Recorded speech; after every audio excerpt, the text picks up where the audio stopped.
Hello दोस्तों, स्वागत है आप सभी का आज के इस वीडियो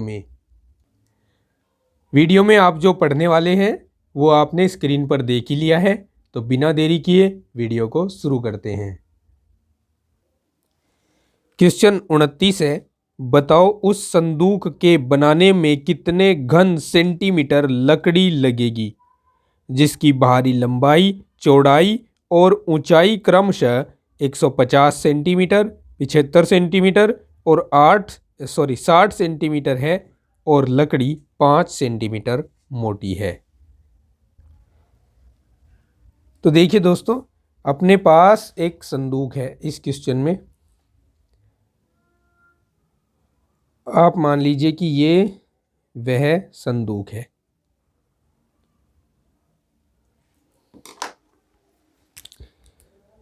अब इस संदूक को लकड़ी से बनाया गया है, तो लकड़ी की कुछ मोटाई भी है। मान लीजिए ये लकड़ी की मोटाई दर्शाने का मैं प्रयास कर रहा हूं। ये लकड़ी की मोटाई है। इस संदूक की हमें बाहरी लंबाई दी गई है 150 सेंटीमीटर, बाहरी चौड़ाई दी है 75 सेंटीमीटर और इसकी जो गहराई दी है वो हमें, ऊंचाई जो दी है वो हमें 60 सेंटीमीटर दी है। देखिए, अगर मैं इसको 3 डायमेंशनल में दिखाऊं तो 3 डायमेंशनल में ये इसकी चौड़ाई होगी, ये वाली। ठीक है, ये चौड़ाई होगी इसकी। तो ऐसी स्थिति में ये जो ऊंचाई है ये ऊंचाई 60 सेंटीमीटर है, तो इसको मैं 60 सेंटीमीटर लिख देता हूँ। और चौड़ाई 75 सेंटीमीटर है, इसको 75 सेंटीमीटर लिख रहा हूँ। ठीक है, अब कहा है कि ये जो लकड़ी है वो 5 सेंटीमीटर मोटी है। ये 5 सेंटीमीटर मोटाई है इसकी, हर एक जगह पर 5 सेंटीमीटर, यहाँ भी 5 सेंटीमीटर, यहाँ भी 5 सेंटीमीटर, यहाँ भी 5 सेंटीमीटर। ठीक है, इस तरह का संदूक है ये। अब हमें कहा है कि संदूक के बनाने में कितने घन सेंटीमीटर लकड़ी लगेगी। तो इसके लिए मैं आपको बताता हूं क्या करना होगा। इसके लिए सबसे पहले इस संदूक की आंतरिक लंबाई, आंतरिक चौड़ाई और आंतरिक गहराई पता करनी होगी। तो सबसे पहले जो जो हमें दिया हुआ है उसको नोट डाउन कर लेते हैं। संदूक की बाहरी लंबाई L बराबर 150 सेंटीमीटर, बाहरी चौड़ाई B मान रहा हूं इसको 75 सेंटीमीटर, बाहरी गहराई H मान रहा हूं इसे 60 सेंटीमीटर दी है। लकड़ी की मोटाई, लकड़ी की मोटाई को T मान लेता हूं, T फॉर थिकनेस, ये 5 सेंटीमीटर दी है। अब सबसे पहले संदूक की आंतरिक लंबाई ज्ञात करो। संदूक की आंतरिक लंबाई L डैश कह रहा हूं इसे, ये हो जाएगी बाहरी लंबाई में से थिकनेस यानी T को घटाकर। तो ये हो जाएगी 150 माइनस, अच्छा एक बात और समझिए, थिकनेस जो है दोनों तरफ से कम होगी। 5 सेंटीमीटर इधर से भी, 5 सेंटीमीटर इधर से भी, लंबाई में से दोनों तरफ से कम होगी। तो 2 गुना T माइनस करेंगे इसमें से, 2 गुना 5 यानी 10 माइनस करेंगे तो ये 140 मीटर रह जाएगी, सॉरी सेंटीमीटर रह जाएगी। फिर हम आंतरिक चौड़ाई ज्ञात करेंगे। आंतरिक चौड़ाई, इसको हम B डैश कह देते हैं। B डैश हो जाएगी B में से 2 गुना T को घटाकर, यानी 75 में से 10 को घटाकर यानी 65 सेंटीमीटर आंतरिक चौड़ाई रह जाएगी। फिर आंतरिक गहराई, आंतरिक गहराई इसको एच डैश नाम दे देते हैं। ये एच में से 2 गुना टी को घटाकर मिलेगी, यानी ये 60 में से 10 घटाकर मिलेगी, यानी ये 50 सेंटीमीटर आएगी।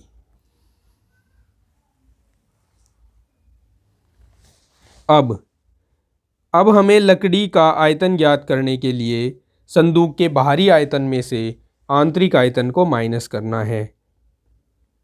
अब लकड़ी का आयतन बराबर बाहरी आयतन, अब मैं शॉर्ट में लिख रहा हूँ, आपको लिखना है संदूक का बाहरी आयतन माइनस आंतरिक आयतन। ठीक है, बाहरी आयतन होगा L गुणा B गुणा H और आंतरिक आयतन होगा L डैश गुणा B डैश गुणा H डैश, यानी 150 गुणा 75 गुणा 60 माइनस 140 गुणा 65 गुणा 50। गुणा करते हैं, देखिए 15 छक्की 90, 1 2 3 3 जीरो आएंगी, 9000 हो जाएगा। 15 छक्की 90, 1 और 1 2 जीरो एज इट इज गुणा 75 माइनस 14 पंजे 70, 1 और 1 2 जीरो गुणा 65। आगे कैसे करेंगे, 9 पंजे 45, हासिल 4 गए, 9 सत्ते 63 और 4 हो गए 67, 000 एज इट इज आएगा माइनस 7 पंजे 35, हासिल 3 गए, 7 छिंग 42, 42 और 3 हो गए 45 और 000 एज इट इज रहा। ठीक है, अब इनको घटाते हैं, 5 में से 5 गया 0, 7 में से 5 गए 2, 6 में से 4 गए 2 और 000 एज इट इज। ये आएगा घन सेंटीमीटर में आंसर। ठीक है, ये आएगा घन सेंटीमीटर में आंसर, 2,20,000 घन सेंटीमीटर। चलिए नेक्स्ट क्वेश्चन देखते हैं। क्वेश्चन 30 में हमें कहा है, यदि एक आदमी को 10 घन मीटर हवा की आवश्यकता हो तो ज्ञात कीजिए कि उस कमरे में कितने आदमियों के रहने के लिए हवा पर्याप्त होगी, जिसकी लंबाई, चौड़ाई और ऊंचाई क्रमशः 15 मीटर, 8 मीटर और 10 मीटर है। सबसे पहले हमने कमरे की डायमेंशंस को नोट कर लिया है। अब इस कमरे में आदमी कितने रहेंगे ये हमें पता लगाना है, जबकि एक आदमी को 10 घन मीटर हवा की आवश्यकता है। तो सीधी सी बात है कि भाई इस कमरे का आयतन ज्ञात कर लो, उसके आयतन को 10 घन मीटर से यानी 10 से भाग करा दो तो आदमियों की संख्या निकल जाएगी। तो हम यहाँ कमरे का आयतन ज्ञात करते हैं, और ये कमरे का आयतन नहीं होगा, मैं शॉर्ट में लिख रहा हूँ इसलिए कमरे का आयतन लिख रहा हूँ, आपको लिखना है कमरे में भरी हवा का आयतन। तो ये L गुणा B गुणा H हो जाएगा। ठीक है, अब कमरे में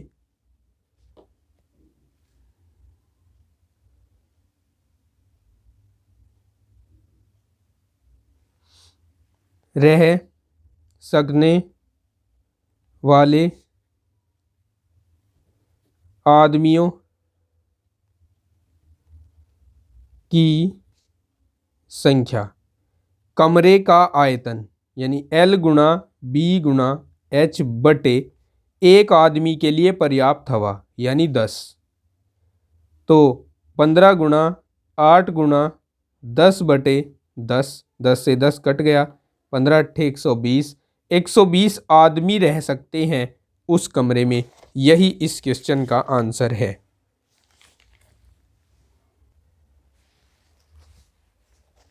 अब है 31वां प्रश्न। एक ईंट 25 सेंटीमीटर लंबी, 12.5 सेंटीमीटर चौड़ी, 12.5 सेंटीमीटर चौड़ी, 8 सेंटीमीटर मोटी है और उसका भार 2.5 किलोग्राम है। बताओ 10 मीटर लंबी, 3.5 मीटर ऊंची और 50 सेंटीमीटर मोटी दीवार में कितनी ईंटें लगेंगी। देखिए भाई, मैं आपको सीधी सी बात बताता हूं। इस चैप्टर में किसी भी प्रश्न में कहीं पर भी अगर संख्या पूछी जाएगी तो आपको वहां भाग करवाना है। अगर आयतन पढ़ रहे हो तो आयतन को आयतन से, बड़े आयतन को छोटे आयतन से, और अगर पृष्ठ पढ़ रहे हो तो बड़े पृष्ठ को छोटे पृष्ठ से। तो यहाँ पर हम जो पढ़ रहे हैं वो आयतन है, और यहाँ एक ईंट का आयतन हम ज्ञात कर सकते हैं और दीवार का आयतन भी ज्ञात कर सकते हैं। तो ईंटों की संख्या दीवार के आयतन को एक ईंट के आयतन से भाग देने पर प्राप्त हो जाएगी। ठीक है, तो हम लिखते हैं ईंटों की संख्या बराबर दीवार का आयतन बटे एक ईंट का आयतन। चूंकि दीवार जो है वो आयतीय ठोस है, तो दीवार की लंबाई गुणा चौड़ाई गुणा ऊंचाई लगेगी, और अपोन में ईंट की लंबाई गुणा चौड़ाई गुणा ऊंचाई लगेगी। ठीक है, या मोटाई कह सकते हैं ऊंचाई की जगह पर, दोनों एक ही बात है। देखिए, जो हमारे पास दीवार है वो 10 मीटर लंबी है, तो 10 मीटर गुणा जो चौड़ी है दीवार, वो कितनी चौड़ी है, 10 मीटर लंबी, 3.5 मीटर चौड़ी है, और ऊंची कितनी है या कहें मोटी कितनी है, सॉरी यहाँ पर ऊंचाई ली गई है पहले, ये चौड़ाई का काम ऊंचाई करेगी। तो 10 मीटर लंबी है, 3.5 मीटर ऊंची है और 50 सेंटीमीटर चौड़ी है ये दीवार, और अपोन में ईंट, ईंट कितनी लंबी है, 25 सेंटीमीटर लंबी है, चौड़ी कितनी है, 12.5 सेंटीमीटर चौड़ी है, और मोटी कितनी है ईंट, 8 सेंटीमीटर मोटी है। अब हम इसको भाग देने से पहले एक बात का ध्यान रखना है हमेशा कि ये जो मात्रक हैं वो सारे एक ही यूनिट में होने चाहिए। यानी ये तो या तो ये सेंटीमीटर में हो या ये सब के सब मीटर में हो, तो हम इनको सेंटीमीटर में ही चेंज कर लेते हैं। तो ये 10 मीटर है, इसको मैं लिख रहा हूँ 100 से गुणा कराकर 1000 सेंटीमीटर। ये 3.5 मीटर है, इसको 100 से गुणा कराकर 350 सेंटीमीटर लिख रहा हूँ। 50 उधर है ही सेंटीमीटर में, नीचे 25 गुणा 12.5 गुणा 8, और अब मैं सेंटीमीटर यहाँ पर नहीं लिखूँगा, 25 दूनी 50 हो जाएंगे। ठीक है, ये यहाँ से डेसिमल हटाओ और ऊपर 10 से गुणा करा लो, जिससे कि हमारा काम आसान हो जाए। और 125 से हम 1000 को काट देंगे, 8 बार कटेगा, 8 से 8 कट जाएगा। ठीक है, 35 दूनी 70, एक और एक 2 जीरो, तो 7000 ईंट लगेंगी। एक तो ये आंसर आया हमारा 7000 ईंट। फिर पूछा है कि इनका भार कितना होगा, तो ईंटों का भार, चूंकि प्रत्येक ईंट में जो भार है वो 2.5 किलोग्राम है, तो 2.5 गुणा 7000 बराबर, देखिए अब 25 सत्ते 175 और 000, लेकिन एक अंक के बाद दशमलव, तो यहाँ हो जाएगा 17,500 किलोग्राम। यह हो जाएगा हमारे क्वेश्चन के लिए आंसर और ये इसका कंप्लीट सॉल्यूशन। 32वां प्रश्न है, एक 2.25 वर्ग सेंटीमीटर मुंह वाले नल से प्रति मिनट 2000 सेंटीमीटर पानी गिरता है।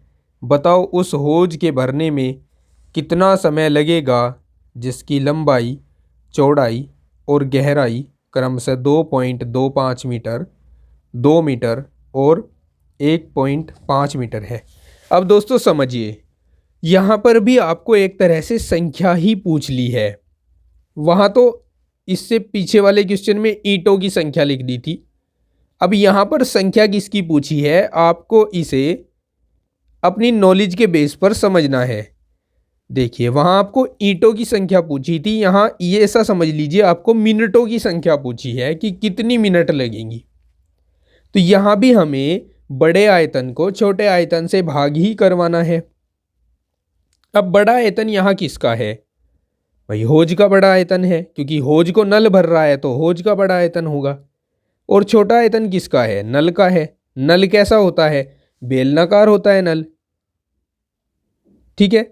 और इसमें तो चाहे जो भी हो, इस क्वेश्चन में नल चाहे बेलनाकार हो या वर्गाकार हो, दोनों चलेगा, क्योंकि इसमें हमें जो नल है उसका प्रतिच्छेद दे दिया है, उसका प्रतिच्छेदक क्षेत्रफल दे दिया है 2.25 वर्ग सेंटीमीटर। तो आयतन के लिए सूत्र लगा देंगे, आधार का क्षेत्रफल गुणा ऊंचाई या क्षेत्रफल गुणा ऊंचाई।